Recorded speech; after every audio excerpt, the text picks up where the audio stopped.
I always knew I was going to be rich and famous. From a young boy, it was just something that I said. I never knew what it was that was going to make it. I think it was, I used to draw. I used to write little stories the whole time. And I'm a stained glass artist. And when I really remember when I went into, I was in college, in a college called Diffie. I was doing an art course. And when I first seen stained glass, when I first seen that bit of glass being cut, that noise, it's a score, snap. I loved it. And it might have only been, I don't know if it was how long it was, but there was a moment where I looked at it and I said, this is it. This is what's going to make me rich and famous. And I told everyone. And it's one of those situations where it's just everyone believes me. You always hear stories about people how they are saying, it's like, oh, no one believed in me. No one ever, and I proved everyone wrong. But it was just one of those things kind of everyone knew. It's just like, nah, Aaron's got this. Yeah, the odd voices. So my parents have always been great. My parents are my number one fans. My ma's my number one fan on Instagram, commenting on everything. And my dad's my number one fan on LinkedIn. I just started posting again on that, and he's on that. So he's commenting on everything.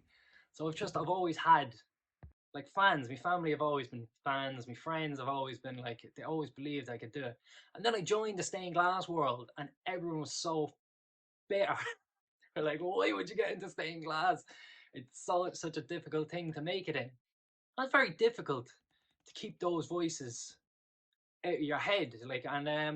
But I still the whole way through it. And I did college. I went to 3 years in university in Swansea, architectural stained glass, and the whole way through it, I was like, I'm gonna be rich and famous the whole time. And then I went and got a job afterwards, and went down a weird path because I went back to my hometown and I started doing drugs and stuff again, and but and then I got past that. I found the Lord Jesus Christ, and now I'm just in that moment again. I'm in a studio.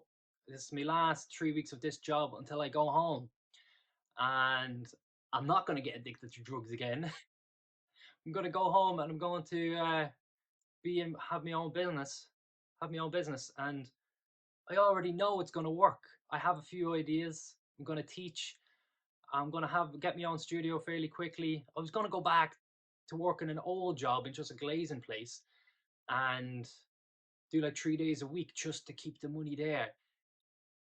That I'm gonna go home and gonna go all in because I know it's gonna work.